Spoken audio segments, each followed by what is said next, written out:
Слово, да. Слово предоставляется постоянному представителю Министерства юстиции Кыргызской Республики в Конституционном суде Жаркымбаеву Аязбеку Дулузбековичу. Уважаемый суд, уважаемые участники, позвольте мне зачитать полную позицию, да, немножко будет долго, Да. пытались разобраться в этой ситуации со всех сторон. Ключевые моменты, пожалуйста. Немножко дольше получится, да? Да. Конституционный суд, как мы видим, поступило ходатайство гражданина Гушленко о проверке соответствия части 1 статьи 148 Конституции Кыргызской Республики. По мнению заявителя, оспариваемая норма ограничивает права лица, не привлеченных к участию в деле, на судебную защиту в случаях, когда обеспечительные меры непосредственно затрагивают принадлежащие ему имущественные права. Изучив доводы заявителя, положения Конституции, нормы Гражданского процессуального кодекса, а также общие принципы гражданского процессуального права и сравнительно-правовые подходы к обеспечению защиты прав лиц, чьи имущественные интересы затрагиваются обеспечительными мерами, мы приходим к следующему. Часть 1 статьи 148 предусматривает, что обеспечение иска может быть отменено тем же судом по заявлению лиц, участвующих в деле. По своей правовой природе указанная норма регулирует специальный внутренний процессуальный механизм отмены либо изменения обеспечительных мер в рамках уже существующего гражданского дела. Институт обеспечения, как уже было сказано, является вспомогательным процессуальным институтом, направленным на обеспечение реального и эффективного исполнения возможного судебного решения. Его существенными характеристиками являются срочность, временный характер и возможность применения обеспечительных мер до разрешения спора по существу. В этой связи ограничение круга лиц, которые вправе обращаться с заявлением в порядке статьи 148, имеет самостоятельное процессуальное правовое обоснование и связано с необходимостью сохранения оперативного характера обеспечительных мер, а также предотвращения чрезмерного вмешательства в течение основного судебного разбирательства. Дополнительно необходимо учитывать, что глава 17 прим. 1 ГПК рассматривает особый порядок рассмотрения заявлений по вопросам заявлений по судебным материалам. То есть по вопросам обеспечения иска как особую ускоренную процессуальную процедуру, в рамках которой не допускается привлечение третьих лиц, приостановление производства по делу и применение иных элементов полноценного искового разбирательства. Но при этом не ограничен круг заявителей. Таким образом, сама по себе часть 1 статьи 148 ГПК не может рассматриваться как норма, исключающая судебную защиту прав иных лиц, либо ограничивающая гарантированной Конституцией право на доступ к правосудию.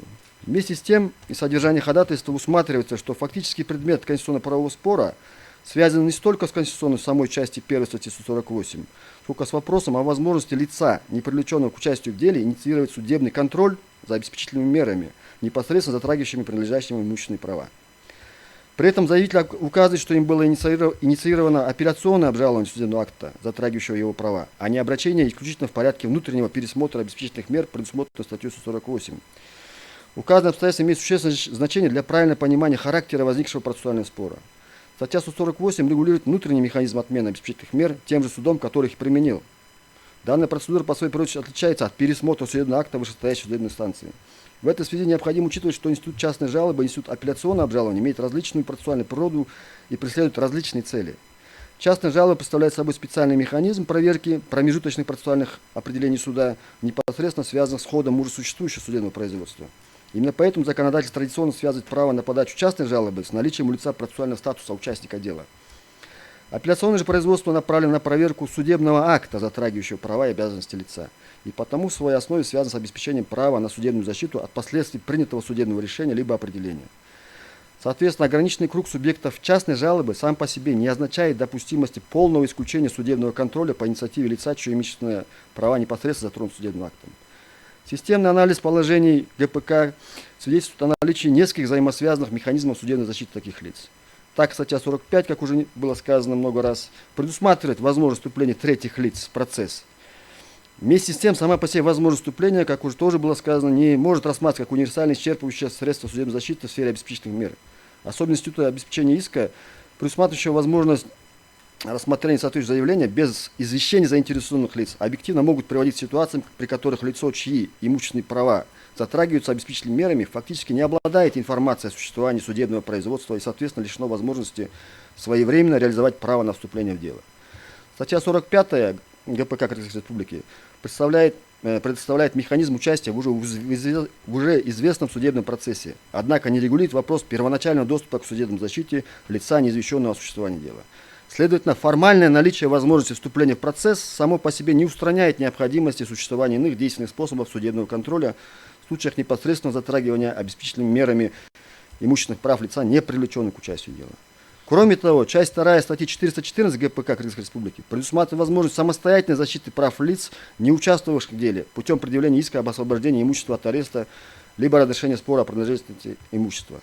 Одновременно с этим мы считаем необходимо отметить, что положение ГПК в их системной взаимосвязи допускает определенную правовую неопределенность относительно процессуального положения лица, не привлеченного к участию в деле, при инициировании судебного контроля за обеспечительными мерами. С одной стороны, пункт 24 статьи 2 ГПК Кыргызской Республики определяет частную жалобу как жалобу, приносимую участниками процесса на определение суда либо постановление судьи. Аналогичным образом, производство по судебным материалам в целом исходит из ограниченного круга участников соответствующих процедур. С другой стороны, часть 3 статьи 145 ГПК предусматривает возможность подачи частной жалобы на определение суда по вопросам обеспечения иска и отдельно регулирует ситуацию, когда определение было вынесено без извещения лица, подавшего жалобу. При этом часть 1 статьи 145 ГПК прямо предусматривает рассмотрение заявления об обеспечении иска без извещения ответчика и иных лиц, участвующих в деле. Указанная законодательная конструкция допускает неоднозначное толкование относительно круга лиц, которые вправе инициировать судебный контроль за обеспечительными мерами. Использование законодателем части 3 статьи 145 более широкой формулировки «лицо, подавшее жалобу», а также специальное регулирование ситуации отсутствия извещения такого лица объективно допускает возможность конституционно-правового толкования соответствующих положений процессуального законодательства. И в этой связи предоставляется показательный подход, сформированный постановлением Пленума Верховного Суда Российской Федерации от 1 июня 2023 года номер 15 о некоторых вопросах принятия судами мер по обеспечению иска, обеспечительных мер и мер предварительной защиты. Несмотря на то, что положение статьи 144 Гражданского процессуального кодекса Российской Федерации, аналогично части 1 статьи 148 ГПК, формально предусматривает возможность отмены обеспечительных мер по заявлению лиц, участвующих в деле, Верховный суд Российской Федерации указал, что лица, не привлеченные к участию в деле, но полагающие, что обеспечительными мерами затронуты их права и законные интересы, вправе обратиться в суд с заявлением об отмене обеспечительных мер. При этом Верховный суд Российской Федерации сохранил общий порядок обжалования судебных определений, установленный для лиц, участвующих в деле, и не распространил механизм частной жалобы на неограниченный круг лиц. Тем самым российский подход исходит из необходимости разграничения порядка обжалования судебных определений и права заинтересованного лица инициировать вопрос об отмене обеспечительных мер, непосредственно затрагивающих его права. Одновременно Пленум Верховного Суда Российской Федерации специально указал, что при наличии самостоятельного спора о принадлежности имущества такие лица вправе защищать свои права в исковом порядке путем предъявления иска об освобождении имущества от ареста. Указанный подход позволяет обеспечить баланс между необходимостью сохранения эффективности обеспечительных мер и обеспечением права лица на судебную защиту в случаях непосредственного затрагивания принадлежащих ему имущественных прав. При этом сам институт обеспечения иска не трансформируется в полноценное производство по разрешению имущественного спора, а механизм отмены обеспечительных мер используется исключительно для оперативно-судебного контроля за допустимостью и соразмерностью вмешательства в права заинтересованного лица. В этой связи возникшая в рассматриваемом деле правовая ситуация свидетельствует скорее о наличии неопределенности в системном толковании взаимосвязанных положений ГПК, нежели о неконституционности самой части 1 статьи 148 ГПК Кыргызской Республики. Мы считаем необходимым учитывать, что гарантированное Конституцией право на судебную защиту предполагает наличие действенного правового средства правовой защиты, однако не означает обязательное существование исключительно одного конкретного, либо наиболее удобного процессуального механизма защиты права. Вместе с тем, при применении положений процессуального законодательства суды обязаны исходить из необходимости обеспечения справедливого баланса между задачами эффективности обеспечительных мер и правом лица на судебную защиту в случаях непосредственно затрагивания принадлежащих ему имущественных прав. Следовательно, положения ГПК, мы считаем, не могут толковаться как полностью исключающие возможность инициирования судебного контроля по обращению лица, чьи имущественные права непосредственно затронуты обеспечительными мерами. При этом в случаях, когда между сторонами возникает самостоятельный спор о принадлежности имущества, такой спор подлежит разрешению в исковом порядке. На основании изложенного мы приходим к выводу, что часть 1 статьи 148 сама по себе не противоречит Конституции, поскольку регулирует специальный внутренний механизм отмены обеспечительных мер и не содержит прямого запрета на судебную защиту прав иных заинтересованных лиц.